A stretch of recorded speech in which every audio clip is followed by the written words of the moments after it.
का ध्यान करते हैं, उस मां जगदम्बा का ध्यान करते हैं। ऋषियों ने प्रश्न किया, गुरुदेव हम धन्य हैं जो आपकी मुखारविंद से हमें इतनी सुंदर कथा श्रवण करने के लिए मिल रही, और चरित्र सुनाओ मां के।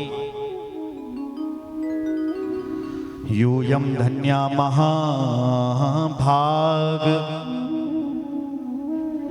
धन्यो हम पृथ्वी तले येषां श्रवण बुद्धिश्च ममापि कथने किल। सूत जी कहते हैं ध्यान से सुनो हे ऋषियों, तुम धन्य हैं जो तुम्हारी देवी के प्रति इतनी अच्छी श्रद्धा है। भगवान कहते हैं ब्रह्मा जी, एक बार तो मुझे राक्षसों के साथ 5000 वर्षों तक लड़ना पड़ा। 5000 वर्षों तक? बोले हाँ महाराज। कैसे? बोले भगवान की नाभि कमल से ब्रह्मा जी प्रकट हुए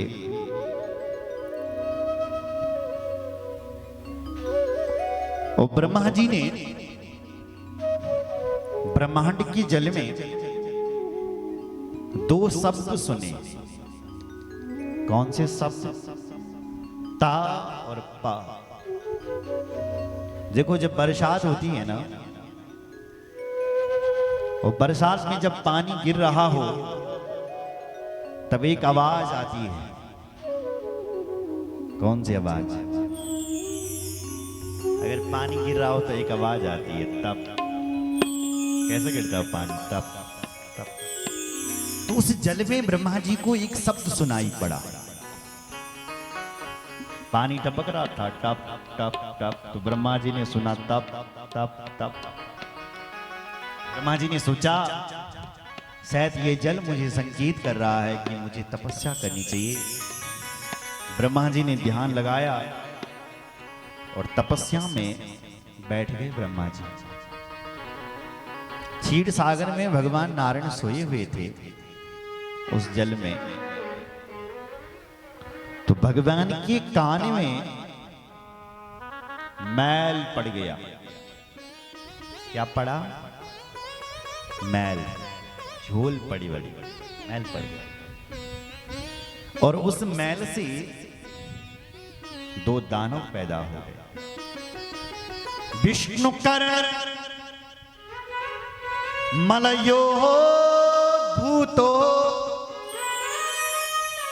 दानवो मधु कैटभो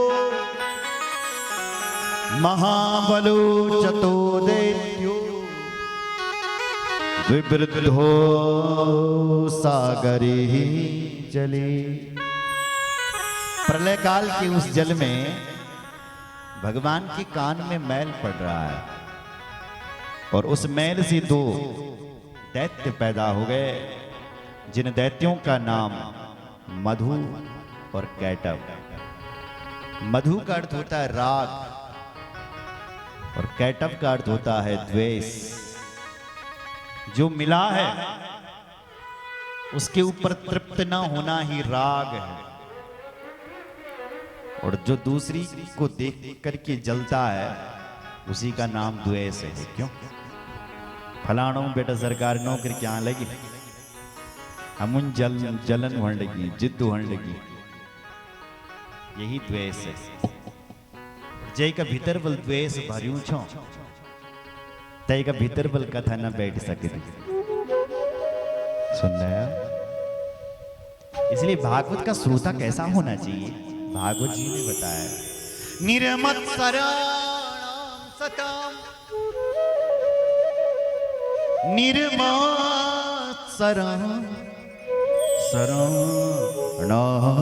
सताम, निर्मत्सराणां सताम। ये भागवत का श्रोता कैसा होना चाहिए? भागवत की कथा किसके भीतर बैठती है? बोली जिसका हृदय निर्मत्सर होता है। अब ये मत्सर क्या है? देखो भाई, मत्सर और मच्छर इनमें थोड़ा ही फर्क है। जो मच्छर होता है ना वो बाहर से काटता है। क्यों? लेकिन जो मत्सर होता है वो भीतर से काटता है। मत्सर यानी जलन, द्वेष। फलाने का बेटा सरकारी नौकरी लग रहा है और हमें जिद हो रही है, इसका मतलब हमारे अंदर द्वेष भर गया है।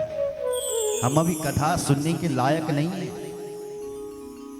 देखो, अमृत जैसा दिव्य दूध गाय का,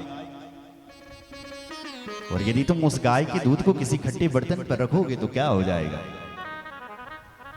दूध फट जाएगा, दूध बर्बाद हो जाएगा। उसी प्रकार दूध जैसी है ये कथा, भागवत की कथा। और इस कथा को रखने वाला पात्र यानी हमारा हृदय निर्मत्सर होना चाहिए, साफ होना चाहिए। अगर भाई हृदय में यदि द्वेष भर्यूं हुलबुल काम क्रोध लोभ मत्सर छल कपट भरा होगा तो क्या कथा टिक पाएगी? नहीं। अरे भाई, बर्तन में यदि खटाई होगी क्या दूध टिक पाएगा? नहीं, बर्बाद हो जाएगा, दूध फट जाएगा। उसी प्रकार दूध जैसी है ये कथा, और इस कथा को भी अपने हृदय में दाब बिठाना चाहते हैं तो आपका हृदय भी साफ होना चाहिए। बोलो जय माता दी। राग और द्वेष, मधु और कैटम पैदा हो गए। मन में सोचने लगे, अरे हमारा बाप कौन है? पितरो क्वेति विज्ञानम, हमारा बाप कौन है? पितरम क्वेति, कौन है हमारा पिता? बहुत खोज किया, नास्ति कामम तथा वयो, लेकिन उनको पता नहीं चल पाया कि हमारा बाप कौन है, हमें जन्म किसने दिया। भगवान का दर्शन तो ऐसे नहीं हो सकता मेरी माँ, भगवान के दर्शनों के लिए बहुत कुछ करना पड़ता है। घूमे दोनों भाई मधु और कैटव, घूमने लगे, अपने बाप का पता करने लगे, लेकिन पिता का पता नहीं चला। अब क्या होगा? तो भगवान नारायण जिस मंत्र का जाप कर रहे थे उस महासागर में, वो मंत्र उनको मिला, देवी का मंत्र। वो मंत्र कौन सा था? ऐं ह्रीं क्लीं चामुंडाय विचे, ये 99 मंत्र, 9 अक्षर वाला मंत्र मिल गया। इन्होंने क्या किया कि उस मंत्र का जाप करने लगे। निराहारो जितात्मानो तन्मनस्को समाहितो बभूवतुर्विचिन्तेवं जप ध्यान परायण। दोनों भाई निराहार रहकर के इस मंत्र का जाप करते हैं। जप ध्यान परायण, जप ध्यान में परायण हो। कितना ध्यान करते हैं?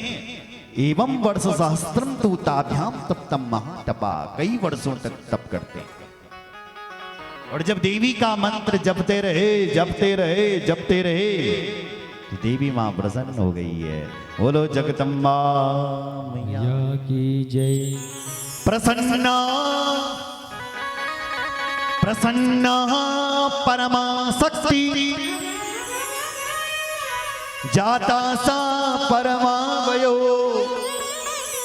जाता सा परमा वयो। वो भगवती मां प्रसन्न हो गई है महाराज, जो इनके द्वारा मंत्रों को सुना। आकाशवाणी होने लगी जल के भीतर, वरदान मांगो, तुम्हें क्या चाहिए? वरदान मांगो, वरदान।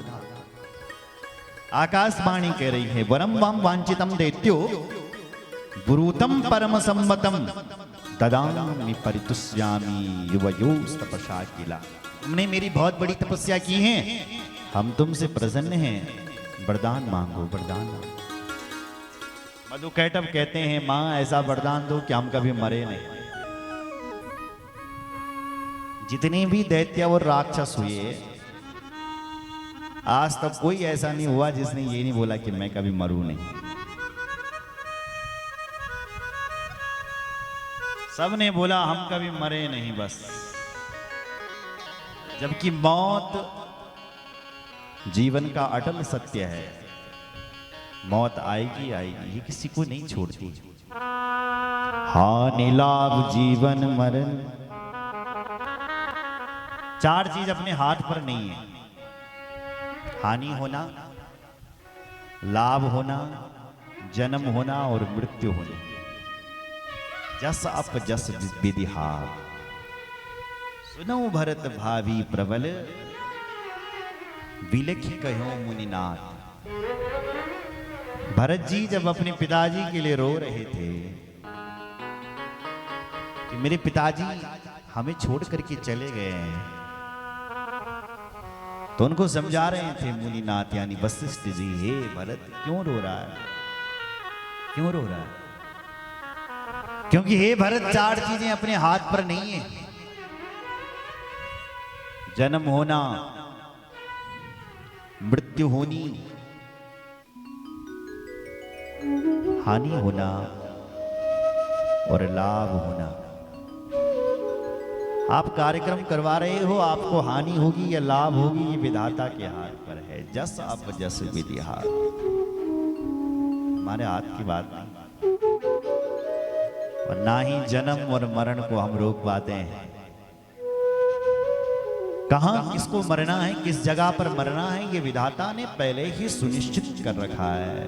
इतने बजे तुम्हारा जन्म होगा, इतने दिन तक तुम जिंदा रहोगे और इतनी दिनों के बाद आप इस संसार को छोड़ करके चले जाओगे। ये पहले ही सुनिश्चित किया गया है। बोलो जय श्री राम। मां भी यही बात कह रही है, भैया मरना तो पड़ेगा। तब इन्होंने कहा, हे मां यदि मरना बहुत जरूरी है तो आप हमें ऐसा वरदान दो कि हम अपनी इच्छा से मरें।